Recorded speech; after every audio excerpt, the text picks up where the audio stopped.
The start of the G20 took the spotlight away from something absolutely shocking here today. After 8 years of a Justice Department in which if you did not prosecute people based on which party they belonged to, you got fired. We have a new Justice Department in which an Attorney General appointed by a Democratic president has just overturned the successful prosecution of a Republican politician accomplished by President Bush's Republican prosecutors. The conviction of Ted Stevens will be overturned at the Justice Department request after Attorney General Holder determined there had been widespread prosecutorial misconduct. The 85-year-old Republican senator convicted last year on 7 accounts of lying on a Senate disclosure form to conceal $250,000 in gifts and home renovations from an oil executive and others. The big problem with the conviction, Attorney General Holder concluding that certain information that should have been provided to defense lawyers at trial and for use at trial was not. The AG said to be horrified that the prosecutors withheld the evidence. Because of that and because of Senator Stevens' age, Mr. Holder deciding to drop all charges. Quoting him from a statement, "I have determined that it is in the interest of justice to dismiss the indictment and not proceed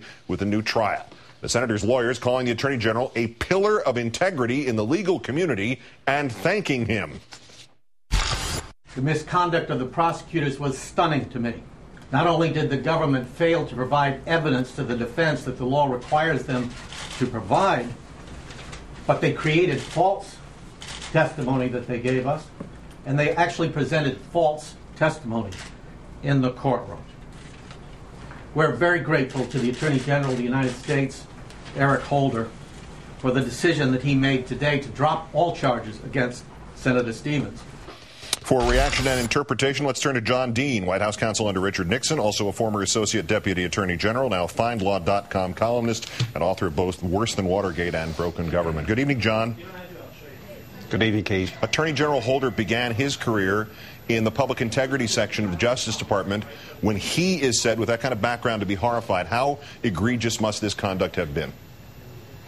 Well, it must have been very egregious. This is a surprising situation. The Supreme Court long ago, Keith, set the general duties of any prosecutor, any federal prosecutor, to never impede the finding of the truth. And that appears to be what's happened. Holder, who has known, for example, the judge on this case, Emmett Sullivan, since they both sat on the bench together years ago, is not any kind of anti-establishment type judge. He's a very sound. So I'm sure Holder has had his antenna up for this case ever since he arrived, since there's an outstanding contempt citation against senior department prosecutors as a result of Sullivan's holding them in contempt for earlier action. Any hand-wringing over Stevens sort of beating the rap, although I think that's probably not a fair construction here, but is the point that whatever he did, misdemeanor or felony or slap on the wrist subject, it's almost besides the point when there's misconduct like this in a democratic system of justice? There's no choice, right? You don't withhold evidence from the defense no matter what. That is correct. The Supreme Court has spoken on that as well under a case called Brady versus Maryland back in '63. They said the government really has a duty to turn over anything that is materially relevant to the defense of that defendant and has to be produced. I think we can't say at this point until we know what evidence indeed was withheld, whether Stevens has beat the rap or maybe even he was set up, which is an awful prospect. How refreshing is it, again, to look at the Justice Department and see justice and an Attorney General at the helm of this, where it's not just the rule of law is followed rather than politics at any cost. In fact, if you were to really look at this, it's the rule of law prevailing, even though there might be some political embarrassment to one party over the other. Well, these are all career prosecutors, and typically they're apolitical people, and I'm sure Eric Holder wants to keep it that way.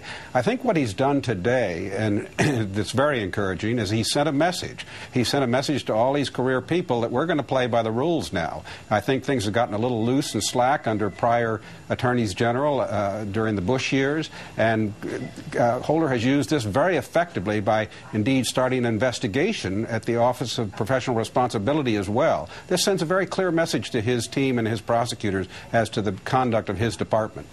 Oh, and that other message in the broader sense, does it say anything about the Attorney General's conduct in this Stevens case?